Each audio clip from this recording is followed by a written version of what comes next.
Everything's muted. Oh my god, we have to get that shit back up. Holy fuck. Anyways. Oh yeah, we can't hear ourselves. Alright, don't worry. Luckily we have it. Oh wait, never mind, we can hear ourselves. Now we're good to go. Alright, cool. There's a hot moment where I just heard everything. Same. Anyways. Yeah. I'm pretty sure my character won't show up. Yeah, no, let's see. Pretty sure. So like fucking... I'm pretty sure that like no one will show up. Watch your character show up like the next frame. The sudden sound of someone banging fiercely on the door brought Natsuhi to her senses. She probably nodded off in the study while planning on how they would overcome the next day.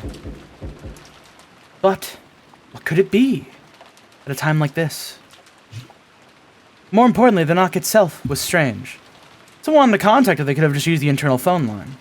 She told them that she'd be here. Realizing that something strange was going on, Natsuhi shook her head one more time, completely throwing off her drowsiness. Ava? Oh fuck, who the fuck's gonna be Ava? That was AC. That was me. Wow. Oh my fucking god. I was like, haha, watch it be Josh. He's it's fucking mine. Alright, fuck Get me. fucked, bitch. Father! It's Ava. I have an urgent, vital matter to discuss with you. It was Ava's voice. What is this? Oh, this is, that's where you go. I thought I told him to lock the doors and windows of the mansion tightly after everyone left the guest house. So why is Eva here? Natsuhi ran up to the door, responded with a small knock, and spoke through the door in a quiet voice. What is it? You're too noisy. Natsui-san? Nissan. What? Natsui-san? Nason. I don't speak weeb, sorry about that. Natsui-san? Okay, there we go, got it. Why are you in Father's study at this hour? I told you to be quiet. Have you forgotten that the head values peace and silence more than anything else? Now's not the time to be saying that. Stop harping on that and open up quickly. Bring Father out. I just went to sleep. I don't know what business you have, but I will do with it tomorrow. I don't have any business with you. Just open up right now. Sometimes, multiple schemes and assumptions can fall apart due to the most direct, simple, and emotional of strategies. This is bad. If I open the door, Eva will probably throw herself forwards and rush into the study. Now I can't even open the door. At that moment, the phone suddenly rang. It's okay. Both the keys of the study are here. No one can open this door. Natsuhi inched away from the door and grabbed the receiver. Hello? It's Natsuhi. Gross. It's me. Things are bad. I want you to come down to the parlor quickly. It was from Kraus. His tone was strained. What in the world happened? It would seem that Battler-kun and this guest called Erika solved the witch's epitaph and found the gold.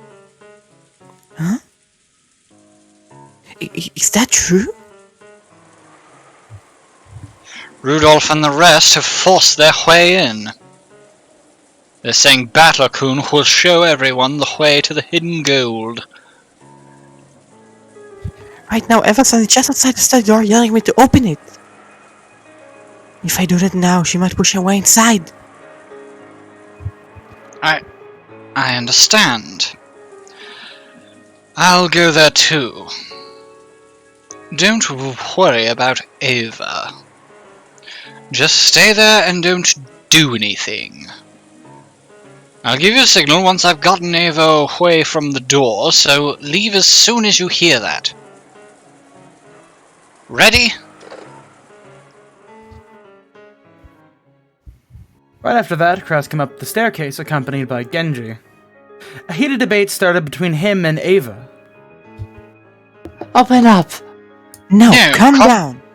Oh, I think it wait. was me. Yeah, That that's was- good. okay. No, calm down. No, I think that's gross. I don't know. Oh, Yeah, fuck. whatever.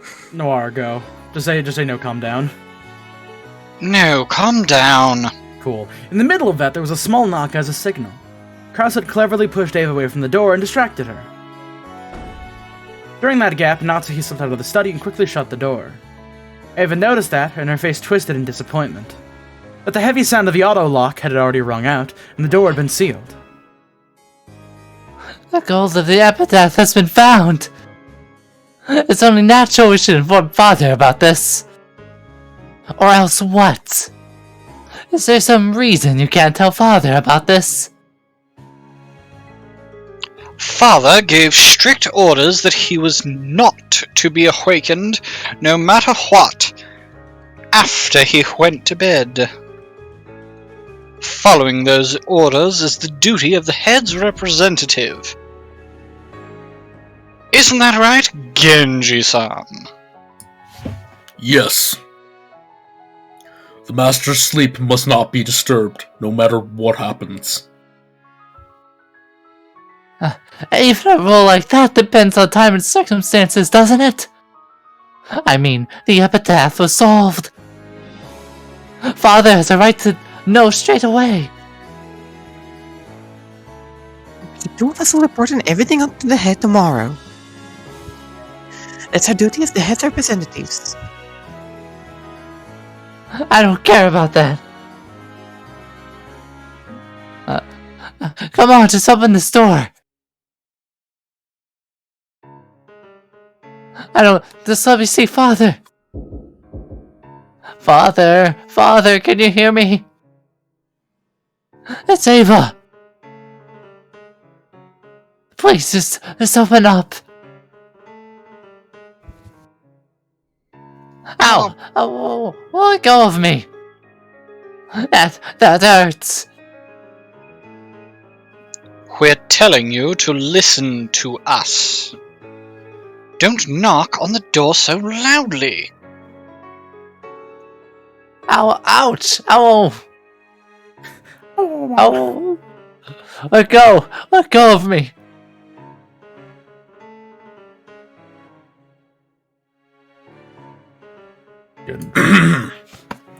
Krao-sama, Ava-sama.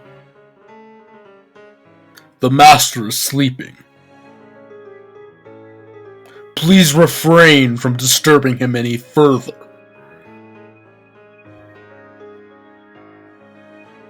When Genji spoke firmly, the two finally ceased their scuffle. It seemed that Genji, the one who had spoken for Kinza since they were very young, still possessed an air of dignity strong enough to handle both Kraus and Ava. Ava put her argument aside for the time being. She could hold off worrying about that until after she saw the gold with her own two eyes. After all, not even Ava had seen it for herself yet. Natsuhi and the others had managed to somehow deal with the momentary crisis. However, the move of the demons that would sneer upon their efforts had already begun. Battler solved the riddle of the epitaph, you say? Yes! Though we had a lot of help from that Erica girl, Battler was the one who reached the answer. Erica had proclaimed that she will abandon her right to the Golden Land. Therefore, the one who reached the Golden Land is Battler. Ah, shit. Fate can be truly amusing. Agree. Do you think that Balisama would make it there? What will you do, Beato?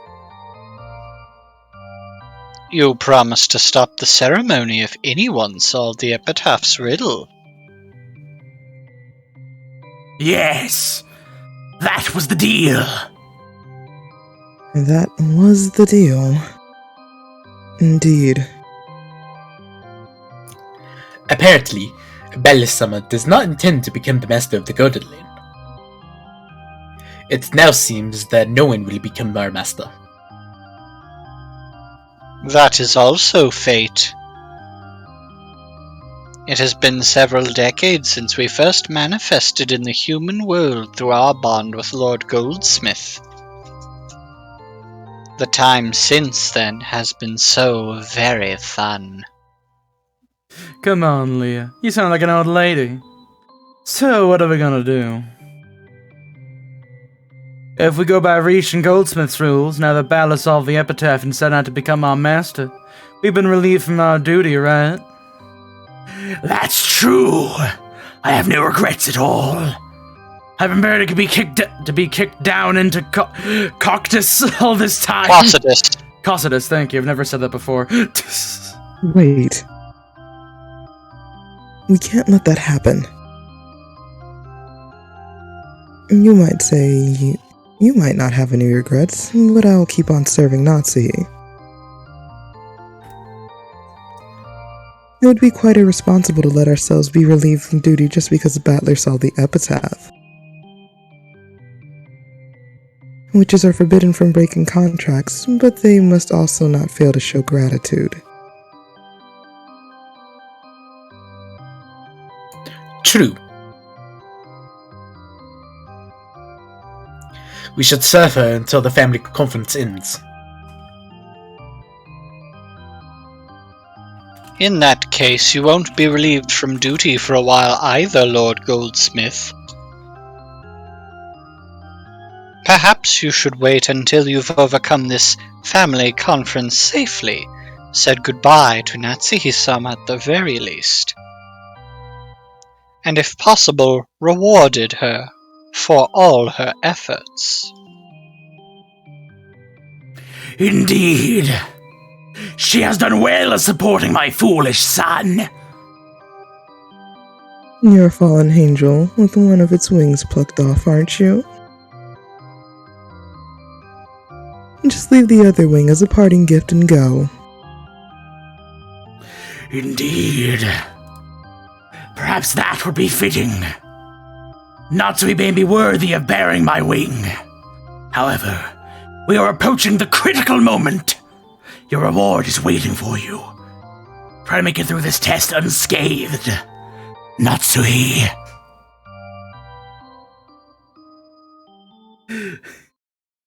Bearer of the one-winged angel, Sephiroth. Sephiroth. I believe Sephiroth is an Ushinomiya family member. You just got. It'd be funny if one of these gold bars just had my IP address on it. Wouldn't it be funny if one of these gold bars just had my... God damn it. Joke dropped. Anyways, the Men of Gold left everyone speechless. Joke. Regardless of how strongly they had believed in its existence, no one could look at this much real gold and not be shocked. Think a place like this existed. I can't believe it. But Dad... Everyone was stunned by the gold. The first one to break that silence and jump around in ecstasy was Hideyoshi. Letting out an excited laugh, he clung to the wall of gold. Then he felt the cold, hard touch of it all over his cheek.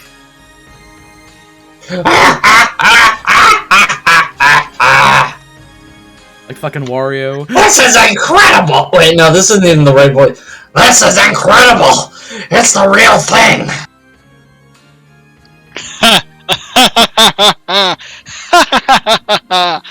That damn dad of ours sticking this much gold in such a ridiculous place.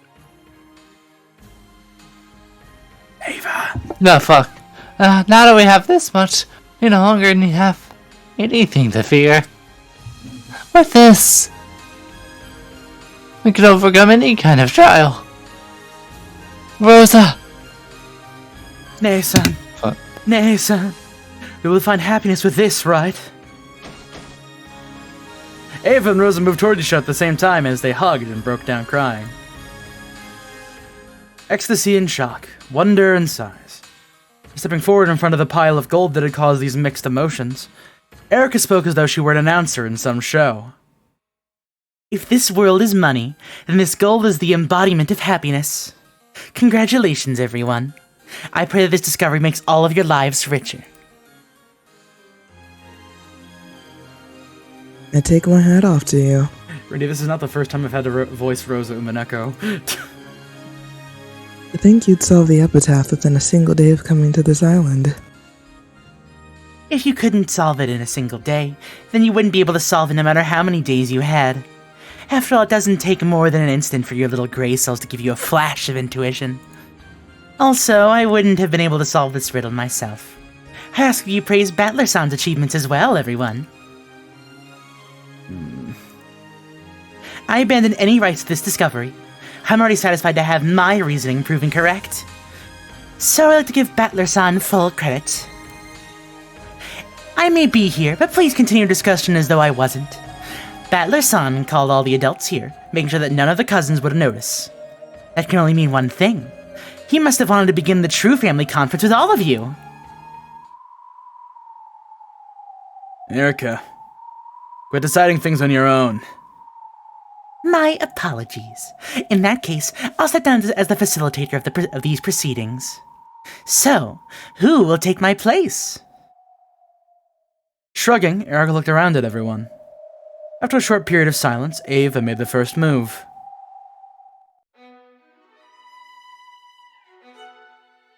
Oh fuck. None of us have forgotten the deal we've made earlier today, right? Yeah. Yeah. Divided between the four of us, it's 2.5 billion for each. And then the successor gets another 10 billion. Wait a second. Who decided that the one who discovers the gold becomes the successor? Hold up! You won't be able to get away with that, Natsui-san. We've all been arguing based on that premise the whole time, haven't we? Really think you must pretend that never happened now? That's right. Weren't you the one worrying about how, if one of the servants solved the riddle, they might consider themselves the successor? But nowhere is it explicitly written that that's the truth, right? You bastard! We were all aware of it, weren't we? That's right, Aniki. Are you gonna change your position this late in the game? Though it was never stipulated, I believe it was common knowledge between us. I don't see how you can suggest we ignore it completely. You can't just interrupt the head's epitaph however you like. Where is it written that the one who finds the gold becomes the successor? The epitaph was decided upon by the head. You have no right to decide these things for yourselves. Calm down, Natsu here. How could I calm down? Yes, I do find it quite impressive that Battler couldn't solve the epitaph. I certainly believe he should be rewarded for it. However, it's clearly a stretch to suggest that he deserves half of everything. And you won't get away with the argument that the discoverer becomes the successor.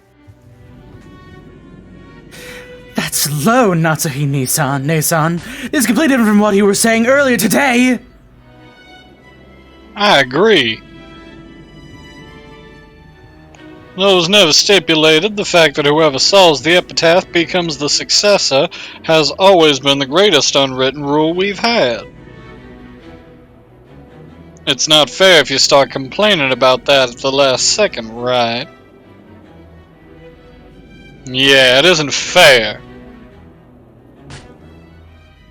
Anyway, the gold is Father's.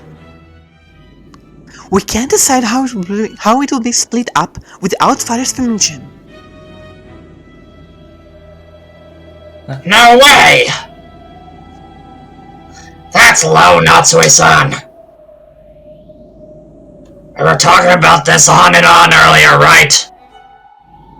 Are you saying this whole conversation today was a bunch of bull? It just ain't right! Why don't we just vote on it? Balor-kun, the one who found the gold, is the successor. My husband and I have no objections. What about you, Rudolph and Kiryu-san? Rosa? No objections here. Nice going, Battler. I have no objections either. Battler-kun is the true successor chosen by the epitaph. If you aren't satisfied, then why don't we just ask Father directly? That's right. Just like you said, Natsume-san, Father's the one who wrote the riddle of the epitaph. And he's also the proper owner of this gold. In that case, shouldn't we talk to Father about this directly? How should Battler-kun, the person who discovered the gold, be treated? I believe Father's the only one capable of making such a decision.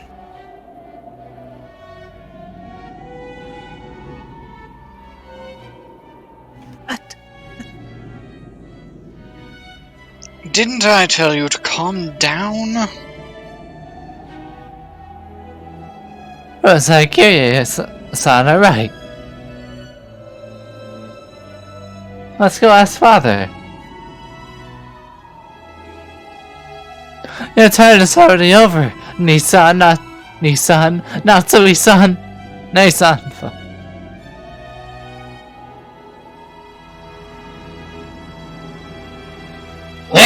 Yeah. Bring Father out to us. Won't get anywhere with just you two. Let's begin the real family conference. This look like something you can just put off just because he's tired? We take this thing lightly, we'll have a massive problem on our hands. Hey, are you listening? We won't get anywhere with just you. Bring Father out to us right now!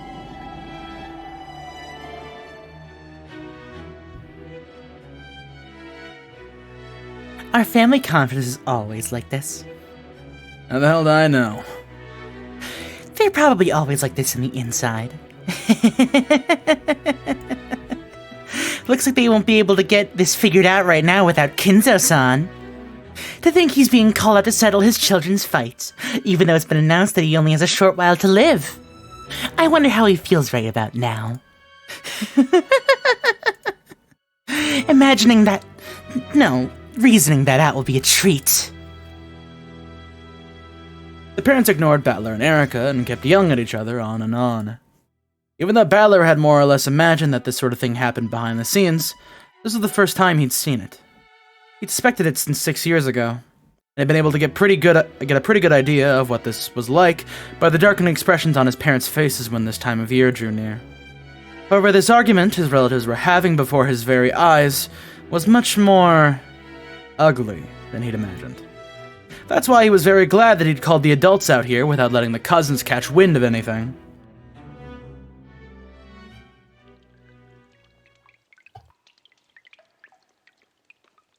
Perhaps because everyone was tied up from the seemingly endless argument, they took a short break. He decided that this family conference inside the Golden Land should be moved over to the mansion. This place may have been gorgeous, like a VIP room, but there was no heating and it was a little cold. It wasn't well suited for long conversation. The thought of the possibility that someone might snatch the gold away while their backs were turned. But of course, no one can manage much with just human hands in a small amount of time, when it's 10 tons of gold they're dealing with. In fact, it might be said that having this mountain of gold in the background was actually robbing them of the ability to make sound decisions.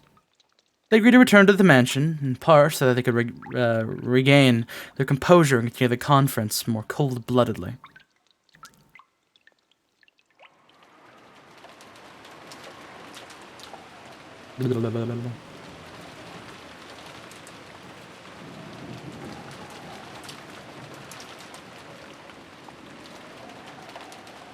Then, if you would excuse me for the night, I imagine I'd just get in the way if I remained any longer. Sure, sorry. Did we bother you too much? Let us show our gratitude again tomorrow. Sorry for letting you see such an embarrassing side of us. You said that you refused. But allow us to prepare a fitting portion out of gratitude for you, as one of the first to discover the gold. Right, Nissan? Yes. We know what you're capable of. I think you can grasp our current circumstances. 20 billion yen in gold isn't something they wanted out in the open. They didn't want an answer like Erica telling people about it. Of course, Erica had already reasoned out that much. She wore an unpleasant smile on her face, as though she understood all too well. You don't need to worry about me. Of course, I have no desire to tell anyone else about this. And if I did, no one would believe me without proof. I got to see something interesting tonight. It was quite a spectacle, so I'm more than satisfied. I see. I guess every day you see 10 tons of gold. Seeing the gold was the spectacle? Of course not. Judging by Erica's dark nature, it was obvious what she's so happy about. I thought about telling her to just go away, but even I wanted to get out of this place. I tried to head back to the guest house along with Erica. However, Kirie-san grabbed my shoulder. You can't go, Butler-kun. Please come with us. Yes, yes. You're now a real successor.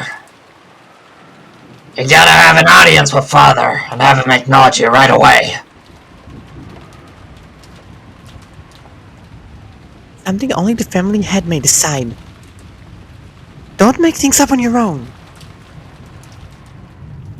Battler.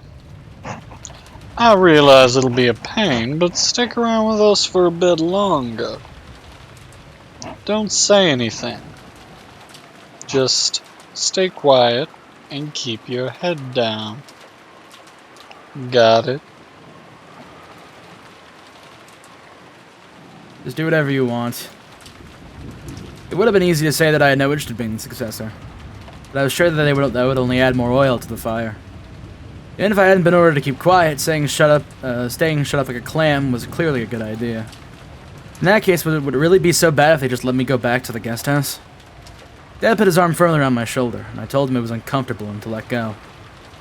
However, he didn't pay attention to a word I said.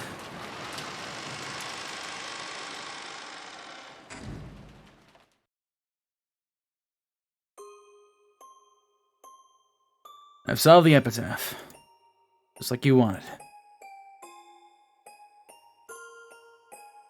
When you were the game master, we'd always get those letters. Try and solve the epitaph. If you don't, I'll kill you all. Why'd you want to make us solve the riddle of the epitaph? By solving it, we found a mountain of gold. Yippee for us. What about Beato? Does she gain anything by having us find the gold? Or does she lose something? As far as the chessboard thinking tells us, people don't ever make moves that cause them to lose something. It means you must have something to gain by having us solve the epitaph. No. This child has nothing to gain from having someone solve the epitaph. Are you sure that's okay? Using red like that without her permission. This child most likely wishes for it. Regalia, who had suddenly appeared there, quickly gave an answer to my question with the red truth. In the past, I sometimes guessed that Beata tried to make us solve the epitaph, because she wanted to make us find the gold's hiding place for her, so she could snatch it away. Is that wrong too? Yes. In the first place, the gold of the Golden Land belongs to her from the start. She has absolutely no need to make anyone find it for her to snatch it away herself. Of course. Beato is Beatrice the Golden. Isn't she the master of the Golden Land and the Ashirmia family alchemist? That totally makes sense. However, that much makes me even more confused. Even if someone exposed the answer to the epitaph's riddle, Beato has nothing to gain. No, to the contrary. Her own gold might be stolen away. In that case, I'm understanding this less and less. I understand the Epitaph's murders. Might be revenge against the Ashurmia family, or else a ceremony to revive her powers as a witch. After all, she's probably doing it because of some reason or goal of her own. What's the point of her telling us to solve the epitaph? Whether we solve it or not, she has nothing to gain at all. In other words, the whole issue, whether the epitaph is solved or not, is immaterial in Beato's eyes. You're right. When the epitaph's riddle is solved or not, whether the epitaph's riddle is solved or not, she has nothing at all to gain from it. It doesn't matter whether it's solved or not. In other words, can we say the epitaph's riddle is immaterial to Beato?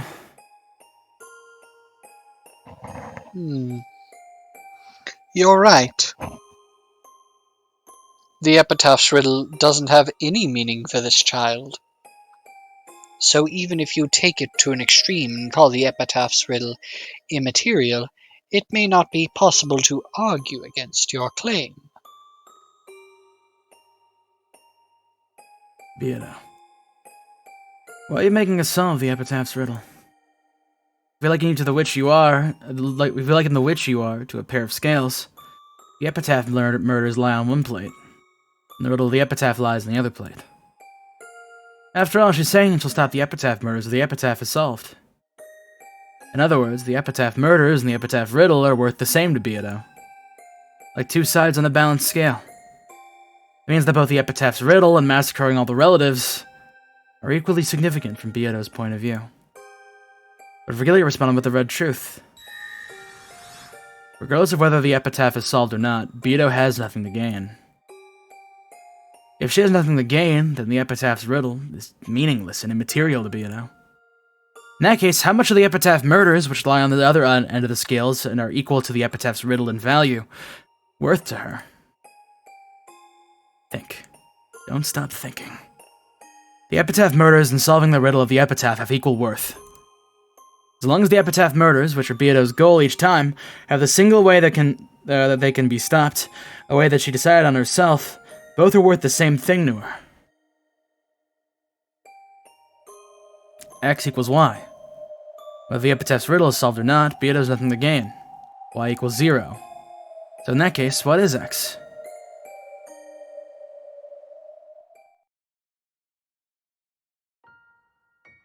Wait a sec. That means the epitaph murders are also meaningless and immaterial. Every time she performs these bizarre serial murders, she's willing to spend an incredible amount of time and effort to politely send advance notice, and then kills us one by one in accordance with the epitaph, never getting exposed. So all of that is meaningless to her? I spun the chessboard around and searched through Beato's moves over and over.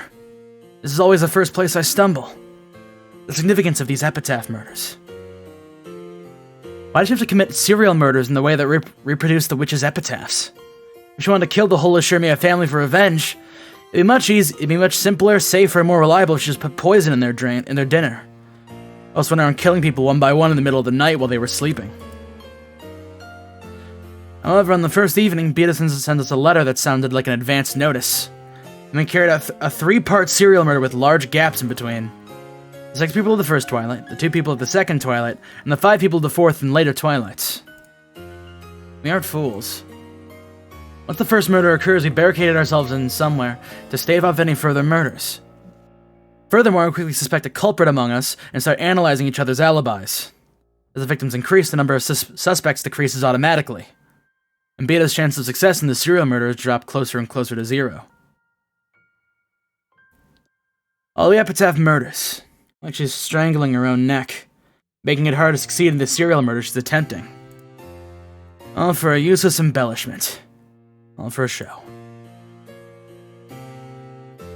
She's raising the difficulty of completing her own objective. That does follow. She really is a strange child. Did you know? In mystery novels, they call things like these epitaph murders plotline murders. I think you can split the possible motives for plotline murders like this into 3 groups. And what are those? Well, first off, maybe following the epitaph gives rise to misconceptions about evidence and alibis, which may benefit the culprit. Trying to be dead and mixing yourself in with the victims would fit this pattern. As with committing murders that don't actually follow the epitaph, giving yourself an alibi by getting people to incorrectly guess the order of events. I see.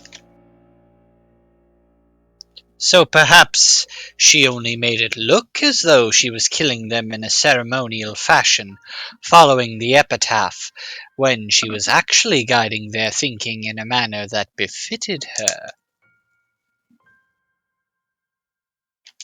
I do find that intriguing. However, in our games, the dead are truly down for the count thanks to the red.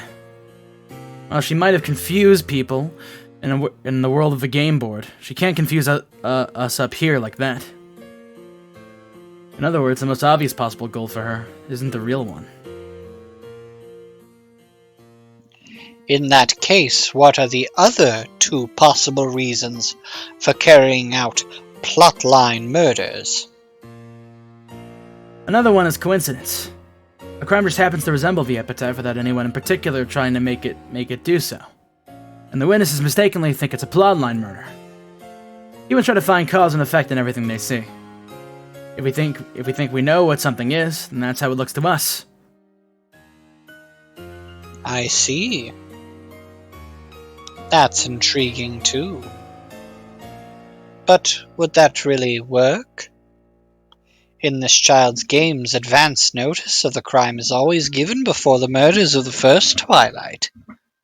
Also, I believe you've repeatedly found letters and circumstantial evidence that clearly shows that the culprit is carrying out epitaph murders.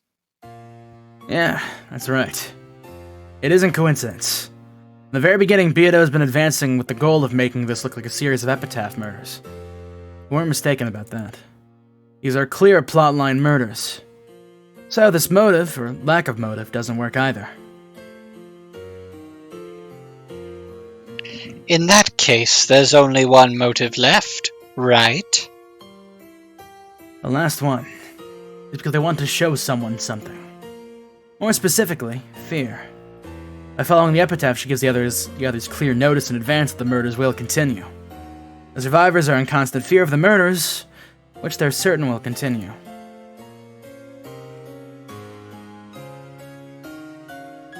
In other words, this child performed these epitaph murders to make someone feel the fear of death.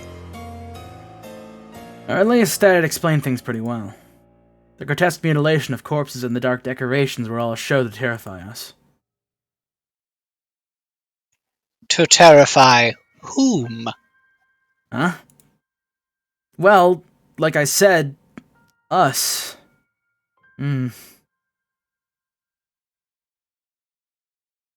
After hearing that one line Virgilia spoke of so casually, my thoughts clouded over once again. Is it really sufficient to use the vague word, us?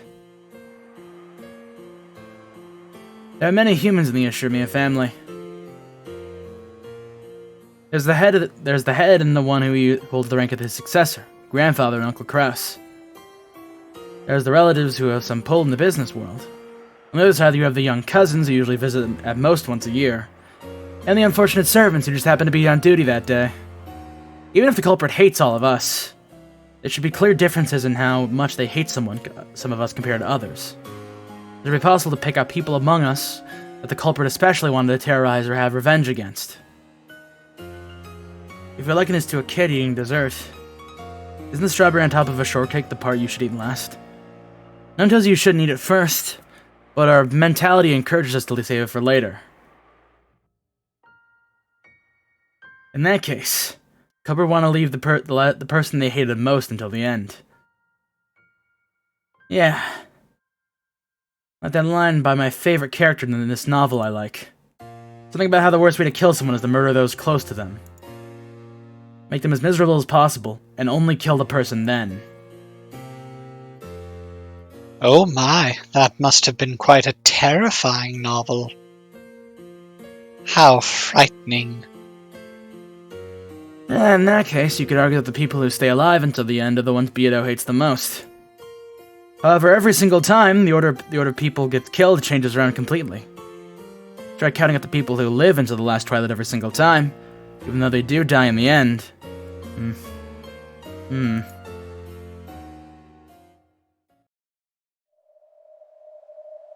I'm the only one. Let me first speak with the Red. Battler-kun, you are not the culprit.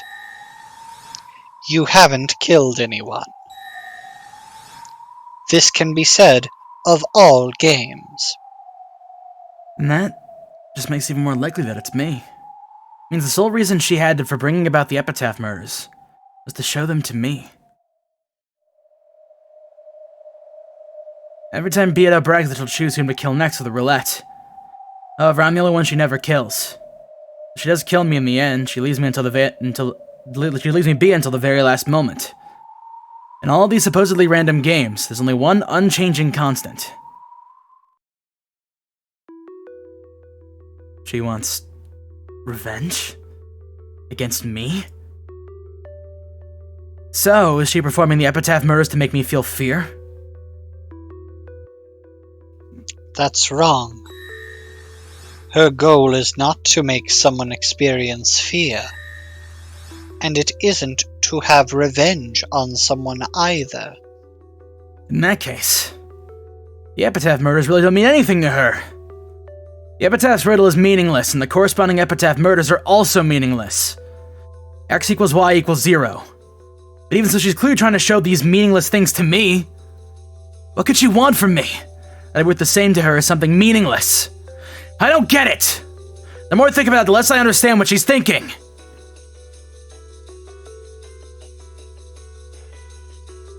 Beatrice.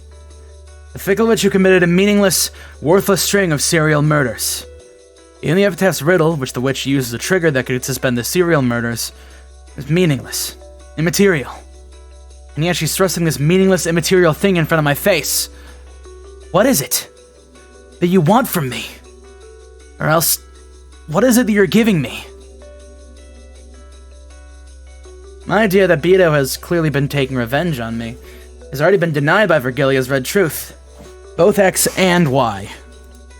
Both the Epitaph's murders and the Epitaph's riddle hold no meaning for Beatrice. X equals Y equals 0. However, since she's thrusting those things in front of me, they must have some meaning. She shows the scales representing, if you don't solve the Epitaph, I'll carry out the Epitaph murders. In other words, neither the Epitaph murders nor the Epitaph's riddle have any significance by themselves. However, it becomes meaningful when she puts both halves on the scale and puts them on display before us. No, before me. In other words, it should be like this. X equals 0. Y equals 0. X plus Y is greater than 0. A scale with meaningless, weightless things on both sides. However, it has weight itself and gives the rest meaning. It's almost like playing... like kids playing rock, paper, scissors. Rock, paper, scissors is an extremely familiar method of randomly determining a winner and a loser. You sometimes wager some sort of reward on the outcome. The kids often do rock, paper, scissors just to play, without betting anything in particular. Unless you bet something, you have nothing to gain or lose except happiness and frustration. In other words, the two sides of the scale, both winning and losing, are immaterial. However, the very act of seeing which way it will tip is the reason kids play rock, paper, scissors. After all, the kids are enjoying the communication that surrounds the game. And they aren't purely interested in the value of winning or losing. They aren't overly concerned about who wins and who loses. I mean, it doesn't matter to Beato, whether the Epitaph murders succeed or not. It almost feels like she's just enjoying the process. In the past, I cursed her. That she was a heartless witch who kept murdering people for no reason. Right now, I can't imagine that's true. Thank you. In that case, I'll give you one more line of red. Beato never committed murder for the sake of pleasure. She didn't do it for pleasure, and she didn't do it to make anyone feel fear. There's nothing to gain. She doesn't care whether the Epitaph murders succeed or fail. It's almost like a random game that kids would play. That's not right. It does have meaning. It has meaning for her. And what is this meaning? I don't get it. Even though both sides of the scale are immaterial, the scale itself has some weight to it in her eyes. Of course it isn't meaningless. Some meaning definitely exists. In the previous game, she urged me to remember my sin of 6 years ago. Am I supposed to believe that that was meaningless too? No. That definitely isn't the case. I clearly remember the serious gaze Beato had back then. Unfortunately, I didn't have a clue what she meant. When she saw that, she was horribly dejected. That's right. At that time, I'm sure she even went so far as to say that the crime wouldn't have occurred if I hadn't come. It does have meaning. It means something to her. And it's connected to something she wants from me. I laughed so softly and poked Beato lightly on the head, then patted her head.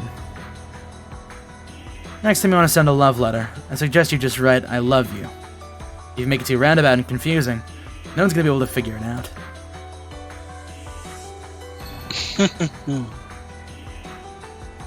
I still don't have a clue what she's thinking. Even so, I won't stop thinking. I only just started spinning the chessboard around. I definitely won't give up on this journey in search of your thoughts.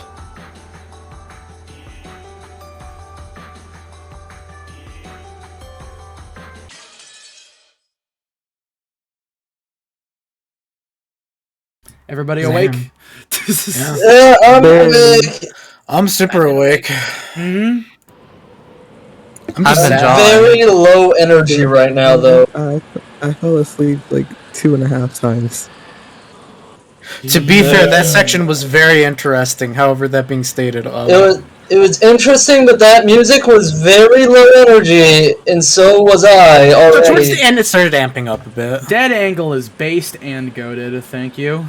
There was also a lot of topic on stuff. Algebra. Man. Yeah. It's really interesting. Taking notes, class. I mean, near music is also very bass, but it's also very calming. Mm-hmm. Ballard did nothing but gaze blankly out the window. The fighting between the relatives went on without end.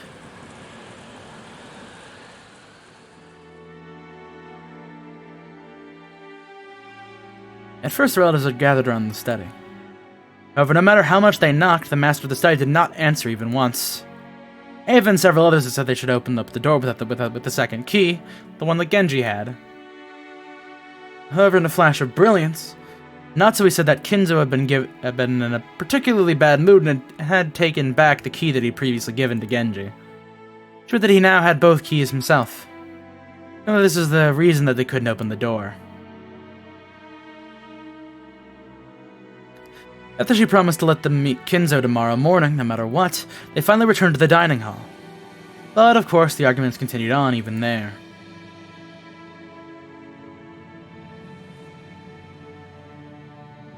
Ava's group needed a lot of cash very soon, and they were trying to threaten Kraus somehow to make him pay up. Apparently, Battler solving the Epitaph threatened Kraus' position as the successor. Gave the others a powerful tailwind. On the other side, Kraus and Natsuhi based their argument on the claim that had never been specified that ownership of the gold would be handed over to the person who solved the Epitaph. It hadn't been hidden gold, but simply Kinzo's stockpile. And it was still Kinzo's property, which meant that it would naturally be distributed after Kinzo's death with the rest of the inheritance. Once they made that claim, Ava's group once again started demanding to be allowed to see Kinzo. It had probably been obvious to them from the beginning. This sibling fight could only be settled by Kinzo. This is obviously a confrontation between Ava's group, which wanted cash fast, and Kraus, who was hiding his lack of funds but still didn't need money right away. As he listened vaguely to this exchange, Battler marveled at how, despite their usual affluent airs, they were surprisingly deep in debt. Didn't you say the same thing a short while ago? Enough, let's take a break. We're all repeating the same things over and over again. According to the clock, it was almost midnight. It certainly was a perfect time for a break. The atmosphere relaxed just a bit. I agree. It'll be good for both sides to take a breather. Hey, why don't we start keeping a record of when we start up again? I'm tired of fighting over what was or wasn't said. Oh god fucking damn it. I'm sorry, I went to BRB, but I don't have the time, fuck. Seriously.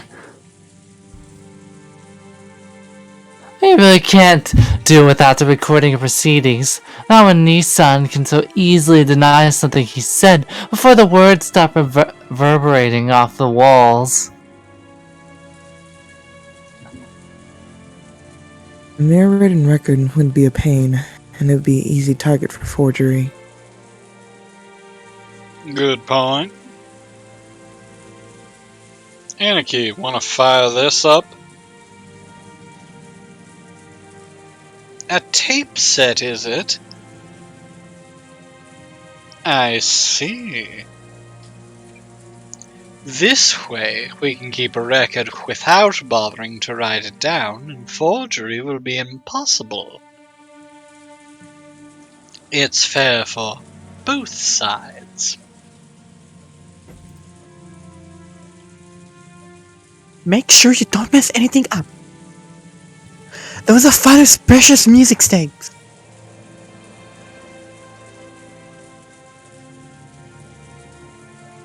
The unified tape set had a sense of weight to it that matched this majestic dining hall perfectly.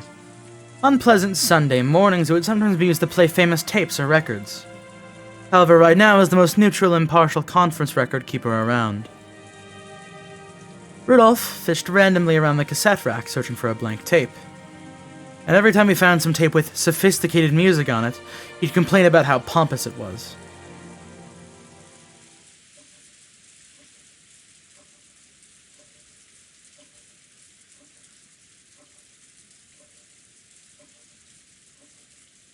Oh! Pardon me. You called. We're taking a break. Oh, but could you make us something to drink? Maybe some biscuits would be nice too. Certainly. I will see to it right away. Also, sorry, but do you have any cold medicine? I'm feeling a bit feverish. Then don't overstrain yourself. Get some sleep.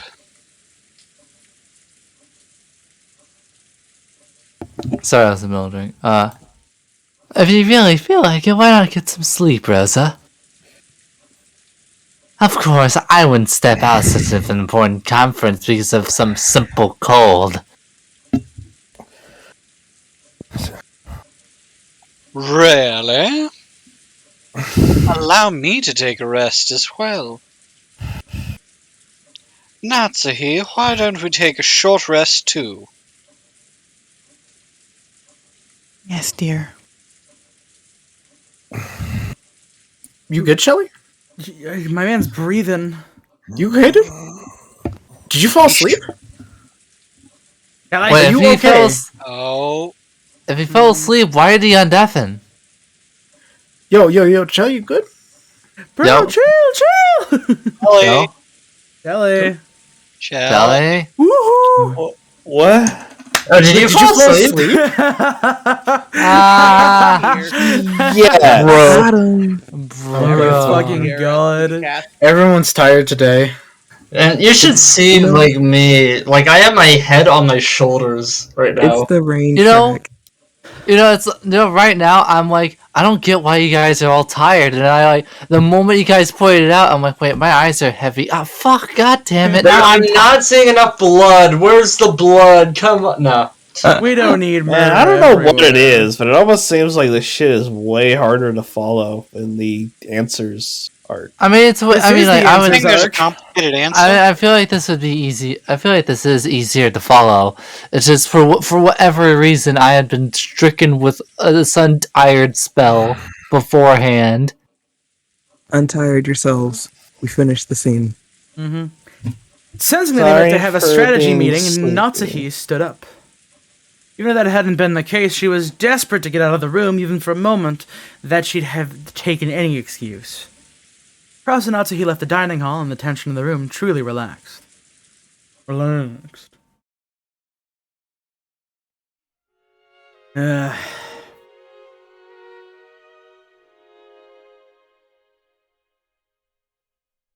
Kyrie! Will be. You just disconnected and reconnected, didn't they? I think maybe they're having a Oh, There she go. There they go. Man, the moment I turn on my webcam, her webcam goes off and she disconnects. I remember when like Bone waved on his webcam. I looked at it like someone was out the window, and I waved back instinctively and went, "Wait, god damn it, he can't even see me." Ouch. Like the fucking scene from Always Sunny where Dennis and Charlie see each other across the room. It's Mac and Charlie. That's right. Well, whenever Kyrie is ready. You've been doing. Oh You've god. been doing great, Batlacoon. You've been doing great, Badlock, now. No, You've you've been been doing doing pretty great, good, Batlacoon. Batlacoon, I tell you what. You've been doing pretty great, Batlacoon. You've been You're doing pretty great, Batlacoon. Now you see, Batlacoon, if you simply flip the propane, Batlacoon. You've been doing great. You just have to flip the chessboard around, Batlacoon. Come on, Batlacoon, just flip the chessboard. Just smack it. Just flip the whole table at once. Oh, what? Yeah. I accidentally smacked my table. It would appear that B is fighting for her fucking life right now. So, Again. No, we're good. Hello. Okay, there we go. Cool, awesome. Yeah. She won the fight. You've been doing great, Batlerkin. I imagine you feel just horrible. Think of this as a part of growing up and just accept it. How long am we have to sit around here doing nothing? Who knows? After all, you're like our own portable shrine. Sleepy? Hell yeah. You, me, and the 10 other voices in my head at the moment. About as much as your average school class. I'm pretty sure Father isn't going to show up tonight anyway. When Cross, Nissan, and the rest come back, I'll propose that we might as well let you go. I'll be counting on you. A light knock and the faint sound of china clinking together could be heard.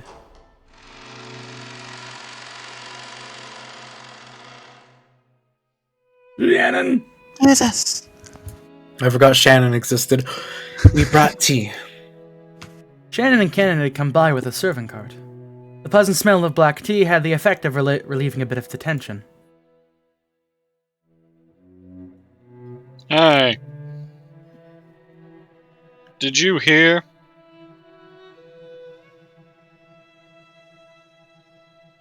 Did you? Oh, hear about what? We haven't heard anything. You haven't heard about the bird? Bird is the word. Be internal.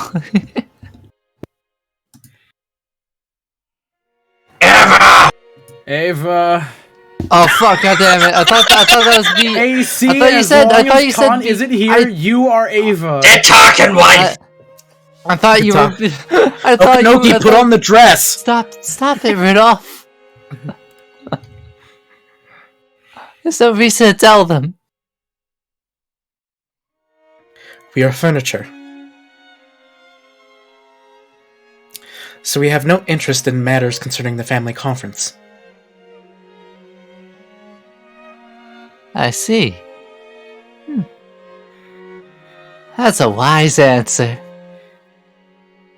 opera. You have the midnight shift. That must be rough. That is our job. We should be happy to receive our orders. Makes sense to me. At least At least that'd be better than sitting around a week doing nothing. When I was still down in the bottom rungs, I once worked as a warehouse keeper. Even if you're staying awake, it's still pretty tough. Right after the war, you had robbers all over the place. Plus, you couldn't rely on the police back then, so it was a pretty dangerous time. Hideyoshi was particularly proud of how he started with nothing and built up assets by illegally diverting goods from the American army. Illegally? Yes.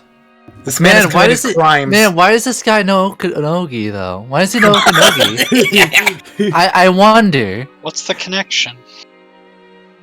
Look, my man just did a little bit of gun smuggling, you know? Just simple stuff. We do little gun smuggling. Once the subject came up, Hideyoshi tended to get pretty talkative. The relatives who knew that this were greatly relieved to see that a perfect sacrifice had come up. How's a warmonger supposed to make a living nowadays? If you got found out, you were in for it big time. Those Americandy people are scary. Americandy? Yeah. Americandy. Their strength's in another league because of all that beef they eat. Yes. If you get caught, you'd end up with them shooting you, or death by hanging. Oh wait, no, this is supposed to be accented, right? Death by hanging. I don't know how to do accent with Hideyoshi. Get it? Death by hanging. Oh yeah, then I figured it out. It's all about the meat. Japanese people gotta eat more meat. And that's when I got the revelation that I need to start a business to win over the people's stomachs. I see. That must have been quite a difficult task.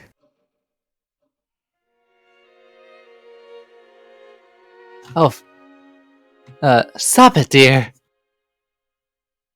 No matter how much you tell people born after the war, they'll never understand how we suffered back then. Oops. Looks like my bad habits jumped out again. Sorry.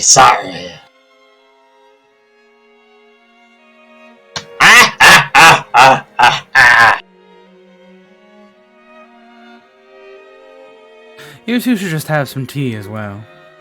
Every now and then, I think it might be helpful for you to use your tongues to learn more about the tea you're always brewing. No, we'll be fine. There's no need to be concerned for our sakes. Hang out with us for a bit. Being surrounded by adults makes me feel more like I'm gonna suffocate. Battler's like, please don't leave me, please. You're two of the only ones. Hear that? That's an order from Battler-sama, the successor. Sit over there and have some tea with us. Then you can talk about recent events, your hobbies, TV shows you're watching, whatever it is that's popular with the kids these days. There's a lot we could learn.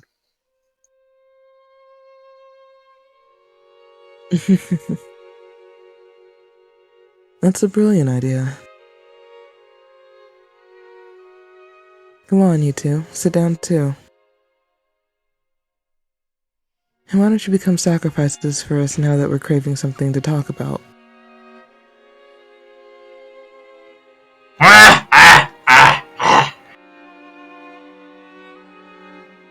That's right. That'll be nice to talk to some young kids, but that'll be pretty hard when I'm too old to even go to a cabaret club.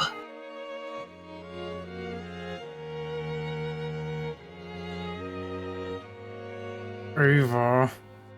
Okanogi, get the dress on. How long are you planning on standing around here? Rudolph told you to sit. Sit down. I give you permission as well. Getting drink. Fuck, that spilled. After getting Ava's permission, Shannon and Ken looked at each other and finally obeyed, nervously. For a while, the two were pounded by questions and became the relatives' playthings.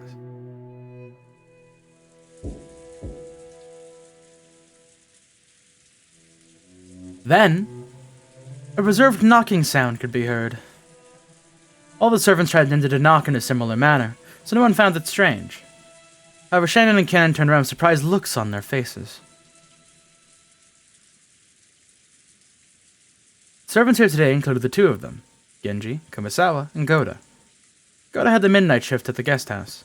Kumasawa had gone to bed in a spare room in the guest house. Two of them are right here, so Genji was the only person left. They knew very well that Genji wouldn't knock like that. Who is it? It's not locked, just come in. Rolf didn't recognize the knock either. When he asked who it is, it became apparent that no one knew whose knock it was. After that, the same knock-knock repeated just once more. Could it be that someone had their hands full and was asking that the door be opened for them? As a slightly odd feeling began to encompass the room, the sound of the large clock in the hall could be heard. So that October 4th had ended, and October 5th had begun.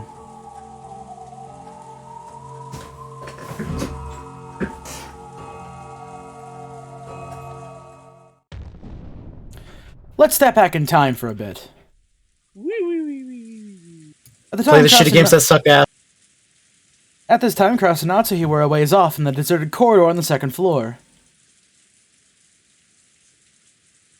Kraus. So, we no longer have any other options.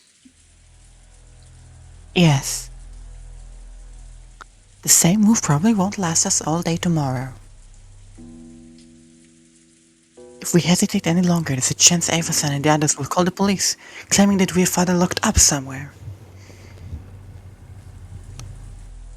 This is as far as we can go.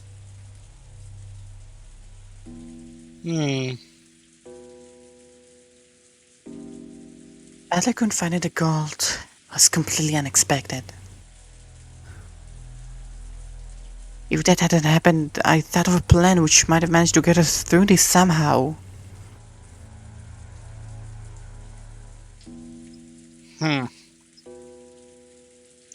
This always happens when I bet on something.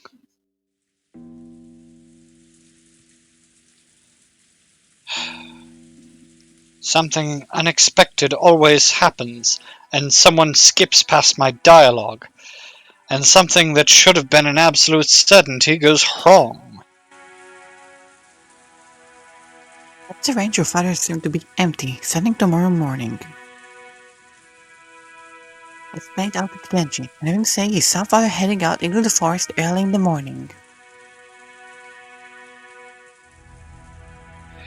I doubt Ava and the others will simply accept such a disappearance. I'm fully aware of that. However, we have no other options. If we do such a thing, Ava and the others will doubtless make a fuss that our actions were suspicious. They aren't worried about appearances as long as they can squeeze some money out of us.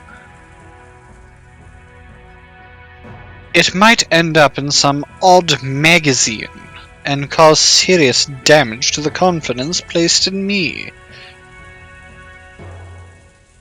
Damage is something we can live with, right? If by any chance father's secret is discovered, we'll face a lot worse than mere damage. There's nothing wrong with persisting into the last possible second tomorrow. If we're able to make it through safely, we won't have to lose anything. There's no need to get impatient and use that trump card. You want to wait until after they start clambering about how we've locked Father up, and then say he's gone missing? That way we'd have much more suspicion.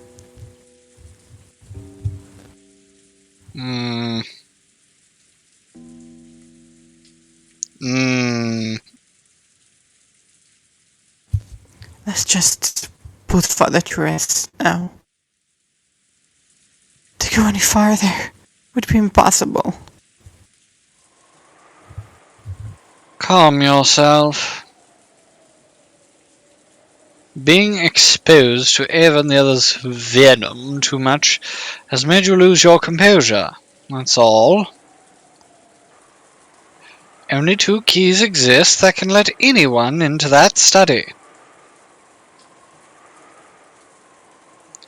And you have both of them right here. That means no one can go inside.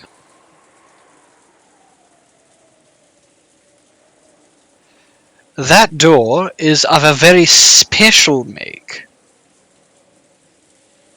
No matter what kind of tools they bring out of the storage room, it won't even budge. Isn't a physical problem like that? Please don't be hasty and calm down. In any event, you can pretend to have gotten a fever and stay in bed.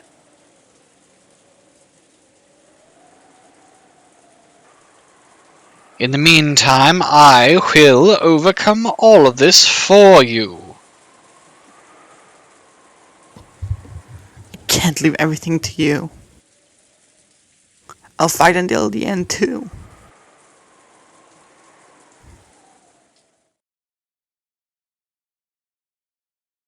When Natsuhi could no longer hold back the tears brought on by her fierce emotions, House held her gently.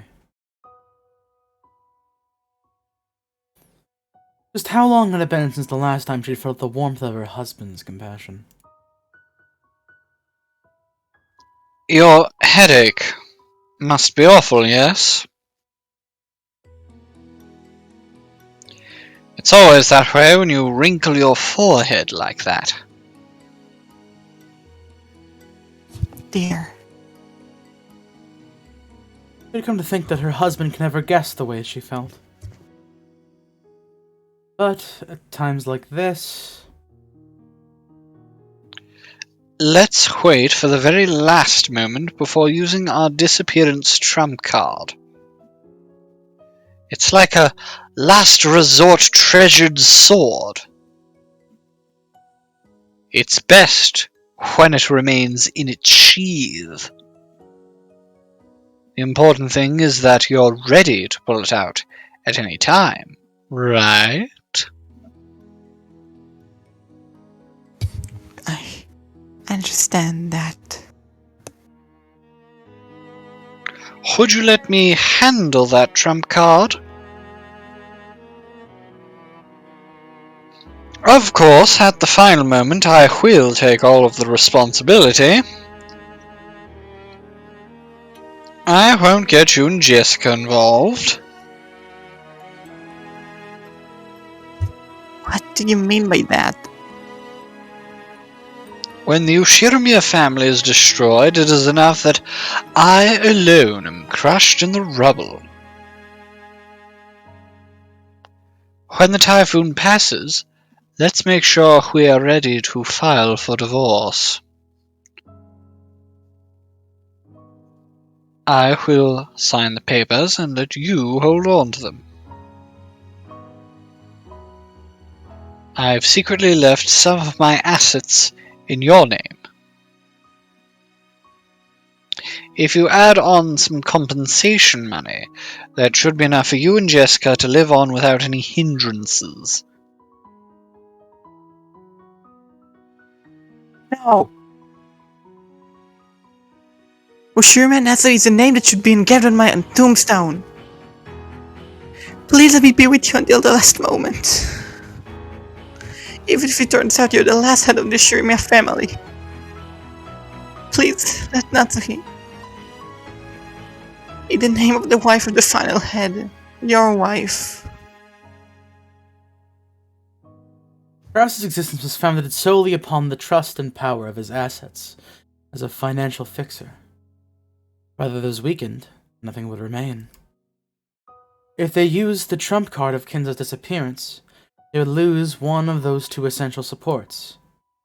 It was like offering your right arm in exchange for your neck being cut. Better than losing your head, but you still might die from the blood loss. And even on the off chance that you did survive, you'd have to bear a heavy wound that wouldn't heal for the rest of your life. Krause was prepared even for death. Understanding this, Natsuki buried her face in Krause's chest and cried.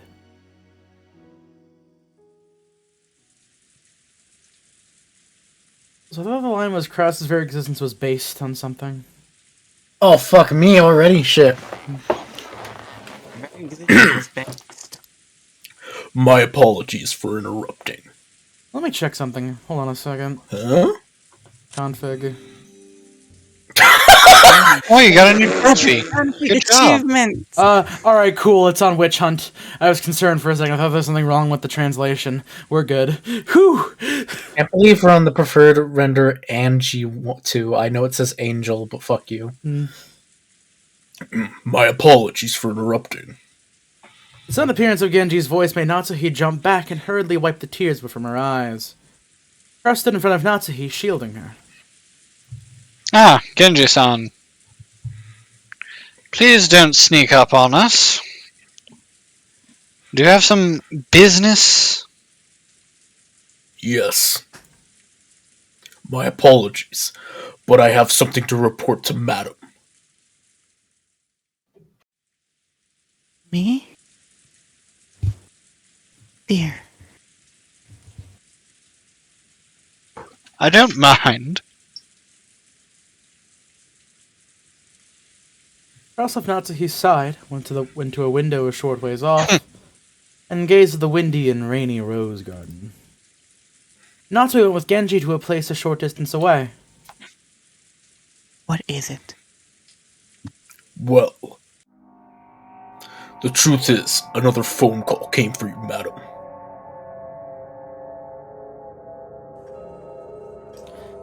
At that moment, a sudden, eerie sound surprised her.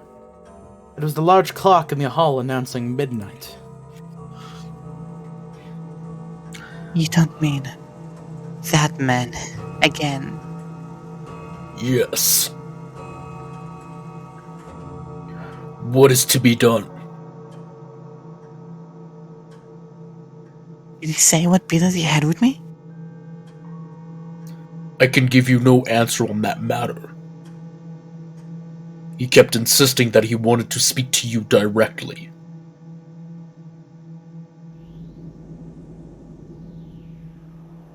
Again, a phone call. The men who claimed to be taking revenge for something that happened 19 years ago. 19 years ago. That was just 1 year before Jessica and Battler were born. In Natsui's eyes, the gap between 19 years ago and 18 years ago was immense. For a long time, she'd been able to fulfill her role of creating a successor for the Ashirmiya family, and been treated very coldly. But then she finally gave birth to Jessica. Became able to call herself the Ashirmiya successor's wife, with her head held high. So in her eyes, Ashirmiya Natsuhi began 18 years ago. That's why everything before that, including the events of 19 years ago, contained nothing but hateful memories. And something from the last year of that hateful period is whispering vengeful words from the other end of the phone. I can still hear the roar of the sea.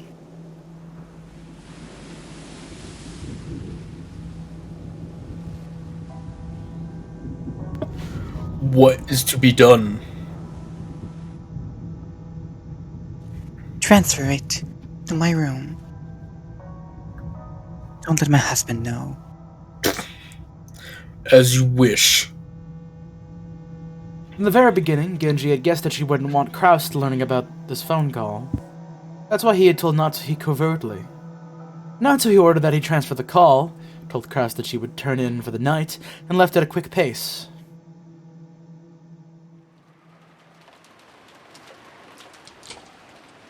She returned to her room and locked the door.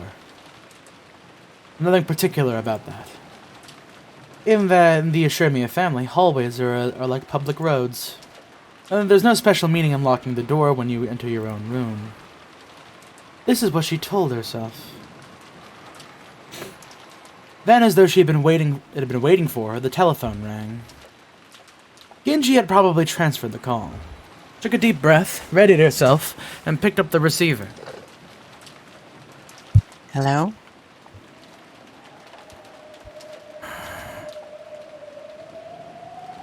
Again, it started with silence. She realized that the person on the other end was trying to irritate her and make her feel uncomfortable, and she got angry. Why are you silent? I'm hanging up.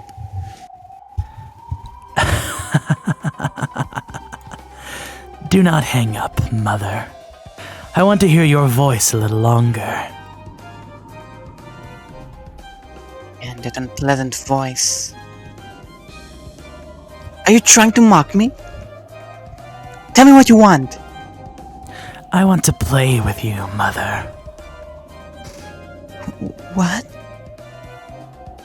What are you talking about? I have no desire to play with you. You are tired from the family conference, right? Is that chronic headache of yours getting to be a pain? That's none of your business. Just the fact that he knew her headache was troubling her made a shiver run up her spine. You get headaches because your head is all stiff. If you go straight to bed like that, you can expect to have good dreams. Haven't I told you that's none of your business? I'm hanging up. Natsui forcefully yelled that she was hanging up, but in actuality, she couldn't. After all, being at the receiving end of a phone call was much better than the alternative. If she hung up violently, this person might then call someone else. Let us play a game to help you relax. I will not take up much of your time. I have no intention of playing with you. Your name is Natsuhi, Mother. Has the kanji for a season in it. Pretty nice name. However, just because your name is Natsuhi, that does not necessarily mean you like summer. What season do you really like, Mother? And I'll tell you. If you do not, I will hang up. Is that alright?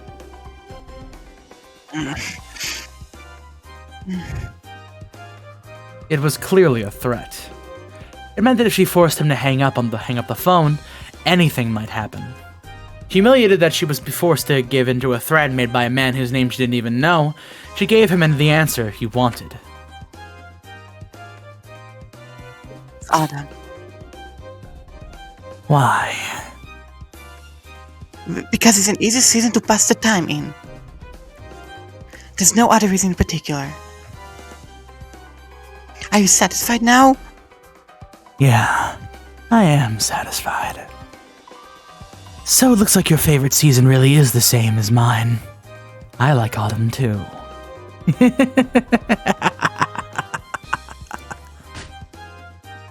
Liar! You just made it up! Surely this man would have done the same thing no matter which. It's you. Oopsies. It's you. Surely this man would have done the same thing no matter which season I said I liked. What is he after? What's so fun about making me uncomfortable like this? It's not nice to call someone a liar. I am not making it up. I already knew you liked autumn, Mother. There is even proof. Proof? Yeah. Is there a clock in your room, Mother? Clock? Yes, there is. What's your point? In Natsui's room, there was a beautiful antique clock with an intricate design. Kraus had bought it for her as a birthday present long ago. It's 7 after midnight right now. I'm tired, so please get this farce over with quickly. Try lifting the clock up. Why? You really do not know when to shut up. Stop resisting every single time I say something. Just shut up and do what I say. The tone of the man's voice suddenly went low, turning into a threat. It made his displeasure clear. At first, this man seemed to have a calm way of speaking, but on the inside, that wasn't the case at all. If she enraged this man even a little more, he would surely show his true nature right away. Are you really that eager to make me hang up? Things are best when I talk on the phone with you. I could tell your husband and daughter about what happened 19 years ago at any time I want to. I don't know what you're talking about, but please don't get my husband and daughter involved. I'm listening to everything you say. Then do just what you are told. Once again, the man threatened her in a low voice, as though warning her not to interrupt again. My head was filled with the pain from my headache, the sound of my beating heart, and the roar of the sea. I can't disobey him anymore. As the man had ordered, I lifted up the antique clock.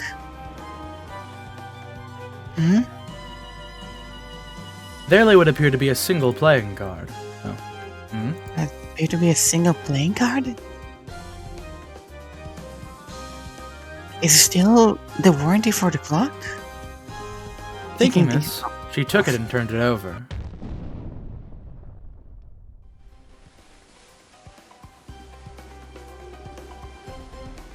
Are you wide awake now?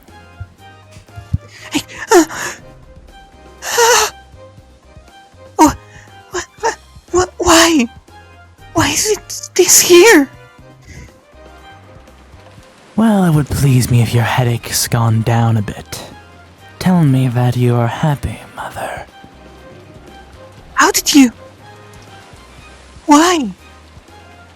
How? I want you to hear you say that you are happy, murderer. How dare you act like a normal neat freak mother? You make me want to vomit. You want that to land on your husband and daughter as well. You don't, right? You want me to keep quiet, don't you? Okay, I'll keep quiet. Come on, aren't you happy? Aren't you?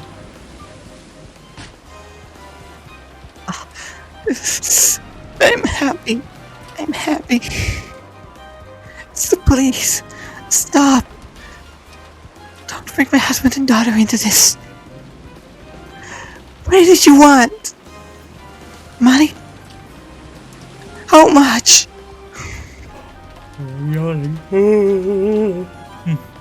I do not want money.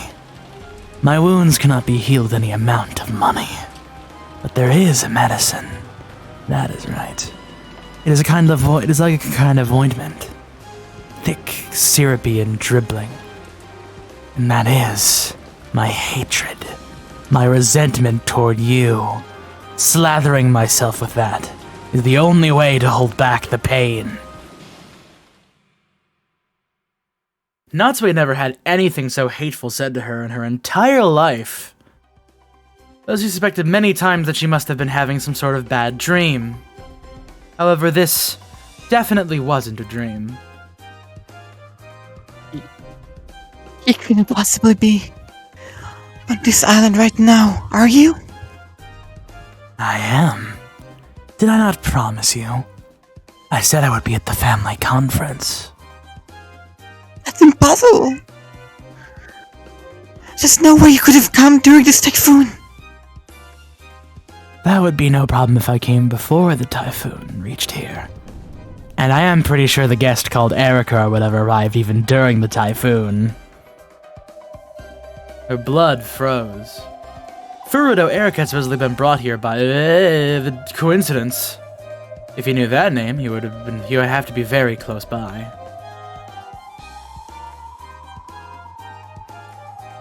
Yeah.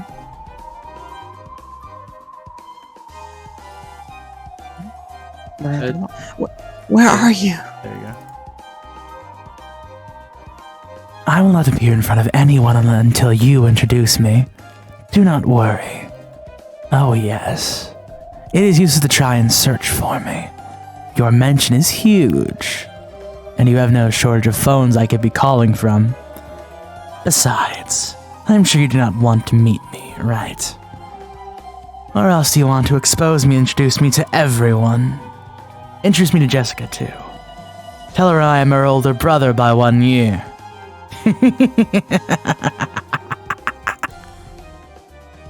Stop it! Stay away from Jessica! I guess I have scared you a bit too much. That is all from me for tonight. But do not forget, you cannot disobey me. Understand, mother? Yes. I am going to hang up for the night, but I have an order that must be followed until tomorrow morning. Where is it? You may no longer leave that room tonight, and you may not make a phone call to anywhere. If a phone call comes for you, you are not allowed to take it. You will turn the lights off right now, get in bed, and go to sleep. Then you will wake up at your ordinary time. I'm sure it is nice to live a healthy life. I really am such a good son, working so hard for the sake of my mother's body. I understand. I'll go to sleep right now. I won't leave my room, and I won't pick up the phone. So don't involve my husband and daughter. As long as you follow my orders, I will keep your secret, mother. Do not disobey me. I am already very close by to you. I can easily tell whether you have turned your lights off or whether you are on the phone. If I wish to, I could even kiss your sleeping face. I'll keep it! I'll keep my promise!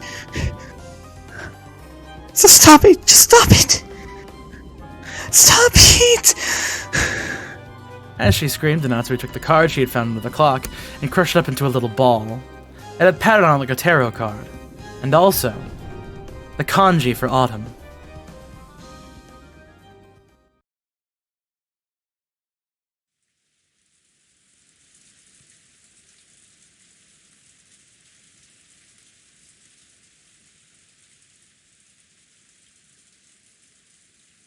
Let's step back in time once again. Right now, it is the exact moment the large clock in the hall announced midnight. Wondering who the person who knocked twice was, the relatives in the dining hall started to stare at the door. Grove told them to come in, but there was no answer. The end of the long tone marking the arrival of midnight, which had come from the large clock in the hall shortly after the knock, they weren't able to move in the slightest. Maybe their hands are full and they can't open it.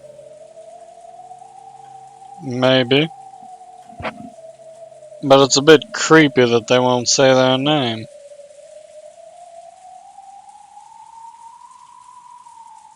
Oh, should I open it? Ava. Do so. Ken nodded back and then slowly opened the door.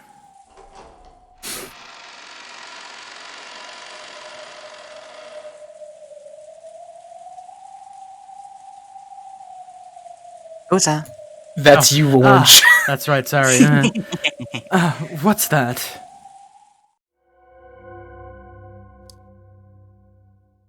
Who the fuck did we just lose? Oh. Multiple people. Hello? Where are we going? It's one of Father's envelopes. Right behind the open door was on the floor in the hallway. Is that a half-life sound effect? In the floor of the hallway lay the envelope. There's no one in the hallway. Perhaps they placed this here and left. The adults flew out into the corridor as well, but they could find no trace of anyone who might have knocked on the door. Just about an hour ago, Shannon and Cannon had come in to serve tea. At that time, everyone had seen that nothing lay in that spot. Someone came, knocked, left the envelope with the mark of the one-winged eagle on it, and left. Could it have been the master? It's not unthinkable. Father's pretty much the only person in this mansion who would refuse to answer when asked who he was. That's not possible. If that were the case, why wouldn't Father come in here openly? That's right. Father probably just barged in there without knocking. The doors and the windows of the mansion are locked now. Right? In that case, the only people who could have conceivably left the letter there are Kraus-san, Natsui-san, and Genji-san. By this point, the mansion had been completely locked up. Therefore, the cousins in the guest house, Nanjo, Goto, Kumasawa, and Erika, could not have come here. Furthermore, since Kraus, Natsuki, and Genji were the only three who weren't in this room, one of those three had to have been the ones who sent the letter down the corridor. Yeah. Very likely that Kraus and the others had placed the letter there to make it seem like a message from Kinzo. I see. I have something written on it that's supposedly in Father's name, saying that he won't accept Battler as a successor or something of the sort. Ridiculous. I can't believe he tried to pull such a childish trick, Nissan. Well, it's not gonna give a damn about being the successor. Give it up. That's just your fate. Anyway, why don't we read what's inside? Rudolph sent the letter on the dining hall table and let everyone see the front and back to show that there were no tricks or hidden mechanisms. Almost like a mad magician does before performing his act. We're sure this envelope is one of Father's. Yeah, no doubt about it. I like to use this kind of envelope for handwritten letters. What do you think, Shannon-chan? Yes. To my eyes as well, it looks like the type of envelope that the master uses. That doesn't mean Father was the one who wrote it.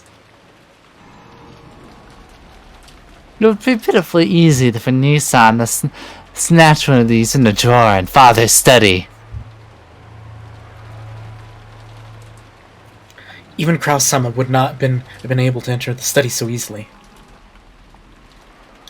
It might be hard for him to steal that envelope. Let's try opening it.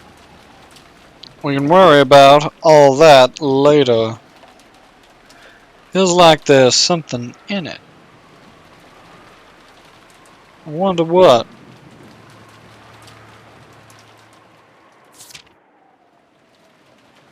Rudolph opened the envelope a bit roughly. Then a folded letter and a glittering object fell out. It was a ring. Huh? Wait a second, isn't that ring? Ava noticed it immediately and grabbed at it. This is Father's ring, isn't it? This is the head's ring. What in the world? Seriously? Are you sure? It's Father's. Could it be a replica? No, this is a real thing. I've always dreamed about wearing this ring on my finger someday. Even though Father wore this on his finger, I know more about it than anyone else. It's Father's ring, no doubt. Why is it here? I mean, it really was Father who wrote this letter.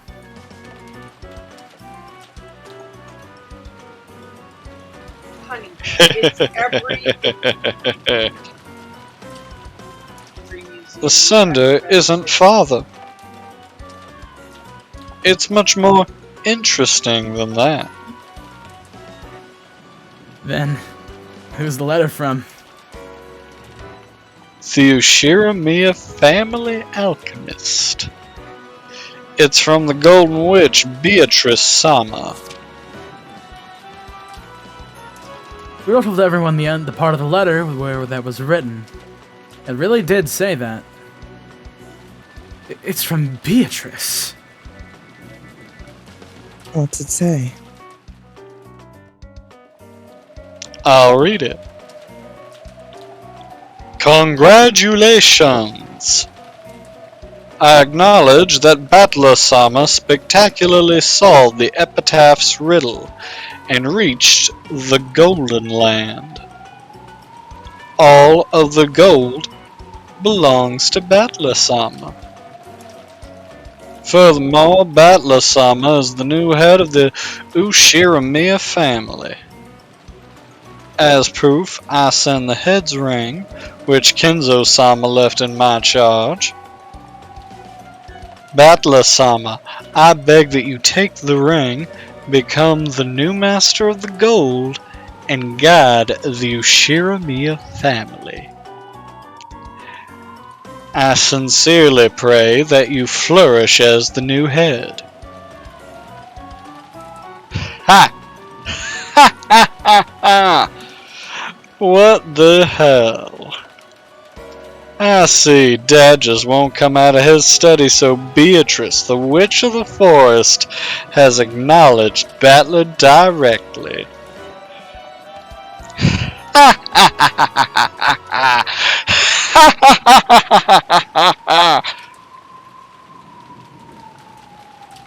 Ava! Battler-kun,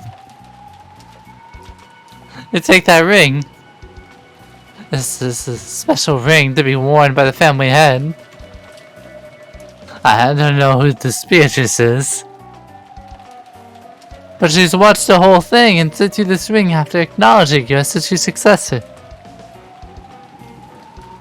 Is that okay? Such an important ring. Yeah, it's fine. You should wear it proudly on your finger. Got it? Even if Aniki and Natsuhi Nason tell you to take it off, you'd better not do it.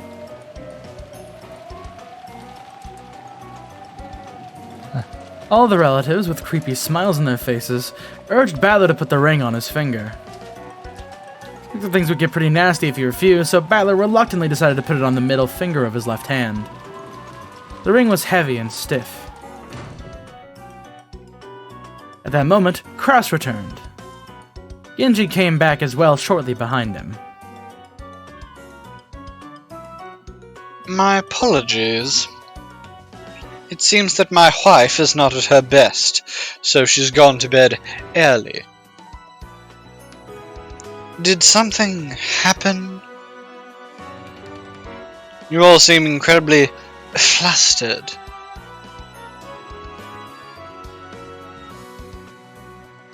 Battler-sama, is that? Immediately, Genji keenly spotted that which Battler just put on his finger. Your eyesight's pretty good, Genji-san. Looks like you know whose ring this is. What? What are you talking about? Judging by Kraus's dubious expression, it seemed unlikely that he was the one who placed the letter there. Furthermore, that expression quickly changed into one of shock. That's right. It's the Ushiramiya family head's ring. The family conference took up this new topic, and the storm came once again.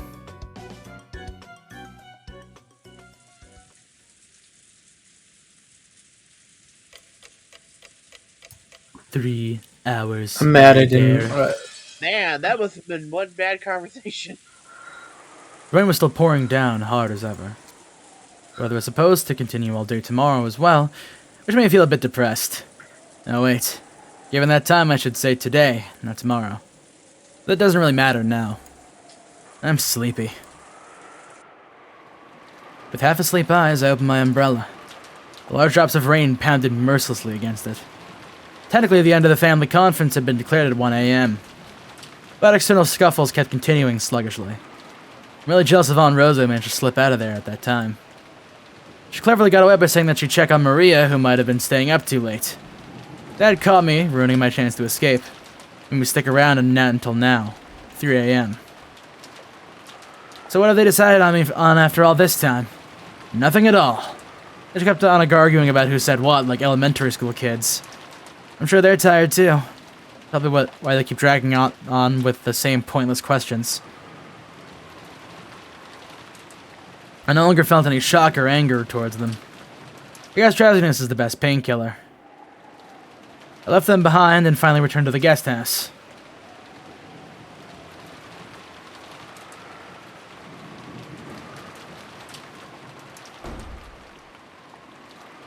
When I got back to the guest house, the first floor lounge was lit. You heard people chatting inside. Apparently some people were still awake even this late.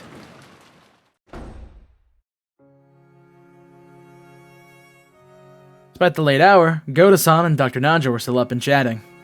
Plates and cups were lined up on the counter.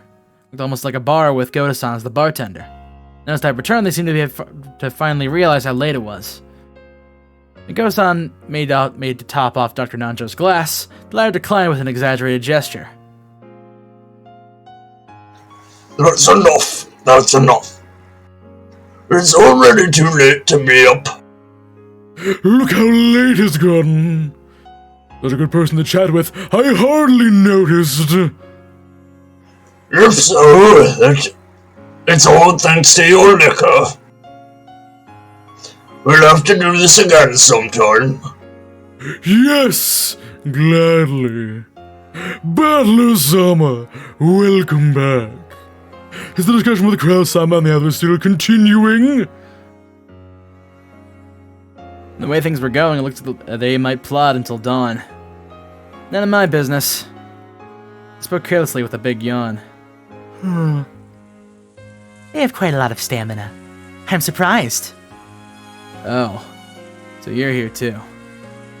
With one thing and another, they ended up having a small night party here. And they let me join in. Don't worry, I haven't said a word about that. Erika could be seen on the sofa. She had taken her shoes off and was lounging around as though she owned the place. Erika-sama is very knowledgeable on a variety of subjects. I enjoyed listening to her immensely. Your knowledge is truly extensive. Very impressive for one so young.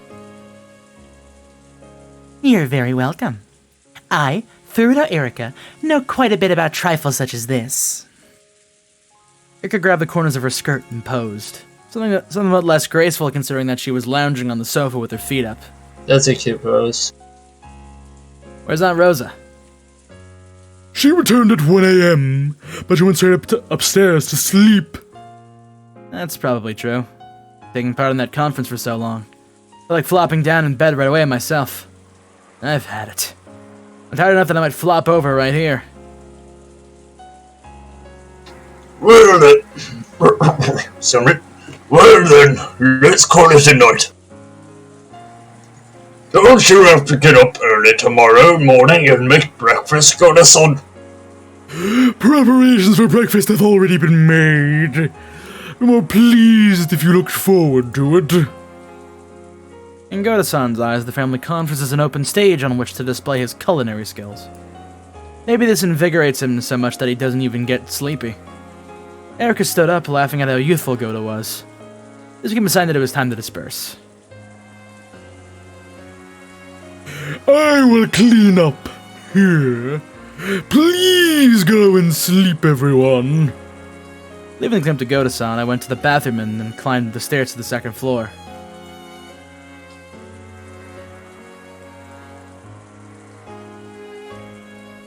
Good night, everyone. These old bones have to stay up a little too late. Good night, Dr. Nanjo. Good night, Battler-san. Yeah, good night. Then in the second floor hallway, we split up. Dr. Nanjo went to his own room. Erika went to her room, and I returned to the cousin's room. I couldn't hear any sounds of playing coming from our room. Could they have fallen asleep already? No surprise at this time of night. If they were still playing, they would have been staying up way too late. I opened the door quietly. As expected, the room was already pitch black, except for a small nightlight. Everyone started sleeping in their beds. Jill had a great time and played a ton. Then they probably talked about youthful things and enjoyed staying up late. If only I hadn't found the gold, I could have enjoyed my time with them. I'm already tired. So tired. Forgetting even to change my clothes or brush my teeth, I crawled in the bed and immediately began to descend into the marshes of sleep.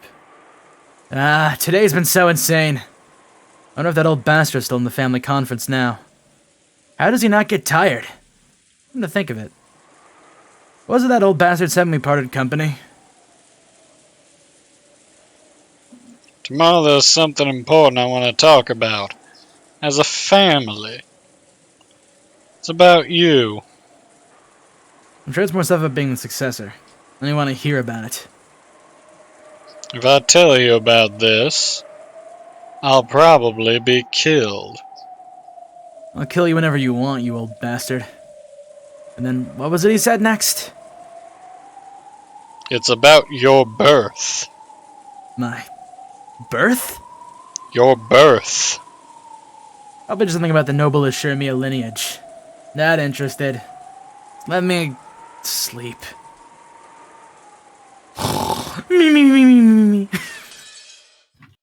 Last break! I really thought Noir was going to be like, that's right, your birth.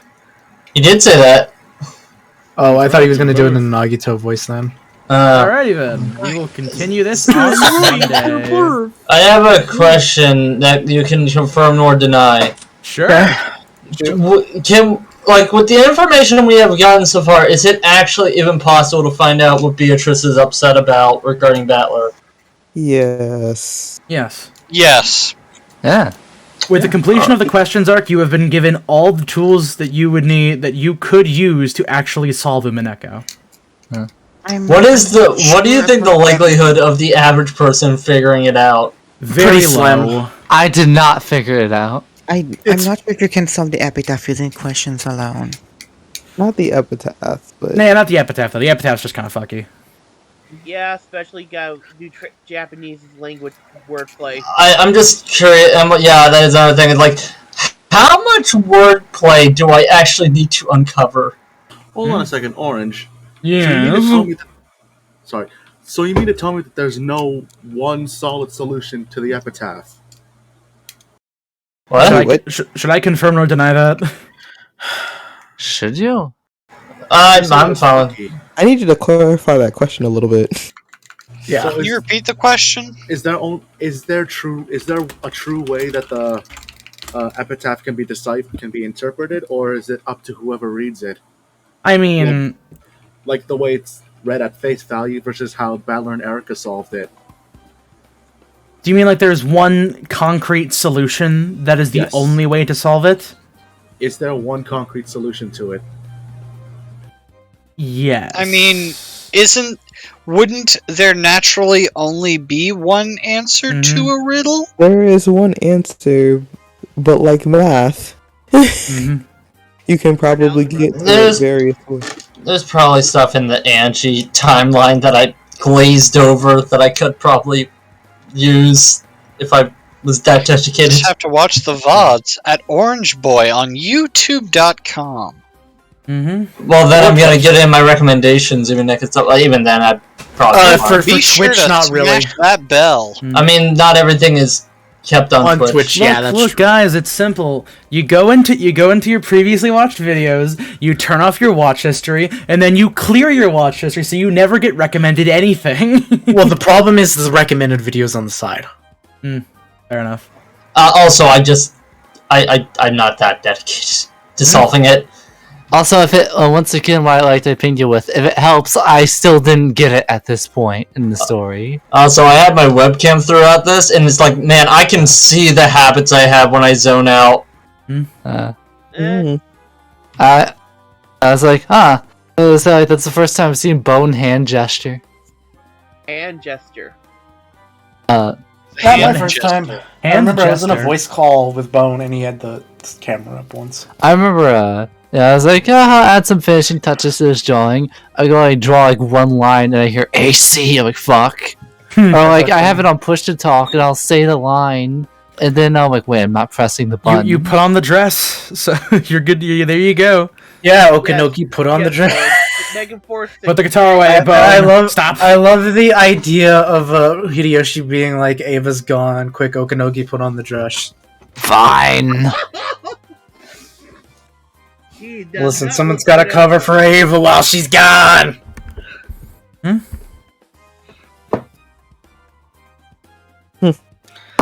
So, does anybody have any interesting things they want to share? I made some stuff. Give me a second. I probably should have actually brought that up before. Give me a second.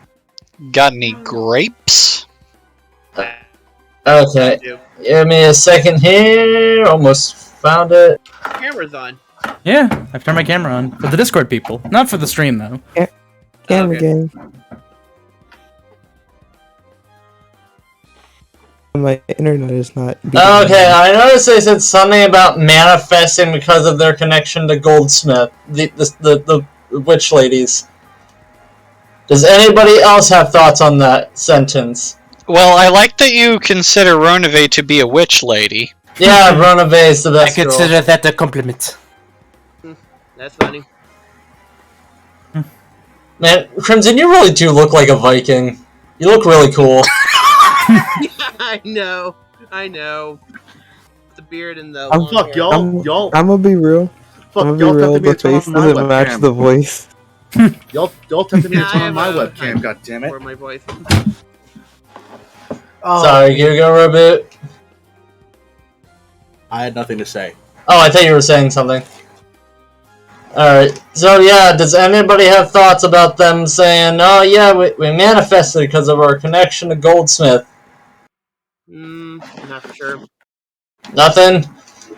Alright. Let me read the next part. I wrote down, so I guess there is the possibility the epitaph is overall unimportant to the mystery. Could the demon's roulette even be a thing? Is it even random? Is she just choosing people at her own whim? Is it not actually roulette? Maybe it's a random, but I think it's mostly to serve a particular message for Battler. I wrote down she might have something to gain from what the epitaph existing causes people to act, and the epitaph itself is unimportant, like people getting the gold is unimportant. Any thoughts? If I remember correctly, it was mostly centered around Battler himself because he was the only survivor of most of the things until the very end. Yeah. I'm just wondering, does it so it was the epitaph doesn't what did they say didn't matter? People finding the gold or the epitaph? What did they say didn't matter? What she got nothing out of something, right? The gold of the Golden Land belongs to this child. She had absolutely no need to make you find it for her, or to snatch it away herself. Yeah, alright, so Pleasure from it as well. So maybe it has to do with the that itself is unimportant, but maybe it's what it does, how it makes the others act. It gives them a goal to act in certain ways that are beneficial to her, maybe? Alright, and I also thought, could this mysterious son of Natsui be the one sending the letters? No, I don't think so, but that would be interesting if it was. Because he's already on the island. What if his name is Kinzo Jr. and that's the Kinzo they've been referring to? I forget if any Reds have stated that Kinzo is alive. Probably not. I mean, alright, well, those are my thoughts. Do you want, there's a pretty concrete answer to that, technically. Tell me, has it ever said Kinzo is alive in any of the Reds? There's a very distinct Red saying that Kinzo's fucking dead. Alright. He's been dead for a while. Alright, so no Red has He's said... literally always been dead. Yeah, I figured. I couldn't remember which red said what. There's a lot of reds to keep track of. Yes. Gotta juggle these reds. And I have been reading through them. It's just hard to keep track of every single one. Alright, those are my thoughts. Okay. Well, Shelly's gone, so, I don't know if anybody else wants to say anything specific before we end. There was nothing really more except for the whole Natsui's son basically saying, "Is this your card?" Moment I'm going like, okay, this guy's literally on the island this time. I mean, we can always talk I think about he said a Natsui's little bit more truth. than that, but go off. I'm wondering, was he in the other games or just only in that one this episode? Because that does seem pretty important.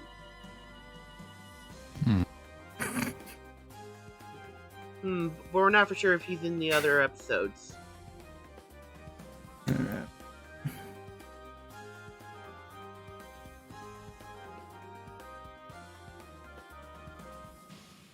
Alright, then all thoughts? Alright, I think that. Alright, I think that'll do it then. Okay then. Good night, everybody. We will probably see you on Saturday? Maybe. Sunday. Well, there's no Friday, is there not? Sunday. Can we not do Friday? I'm going to be having people over for isn't New it? Year's. Yeah. Oh, wait, New Year's is on Friday? What the fuck? Sure is. Oh, you didn't know? Oh! Yeah, New Year's on Grass better call somebody. Oh, fuck! I thought it was like Saturday. That's why we've been reshuffling a bunch of these technically it sessions. is. Well, the first is Saturday.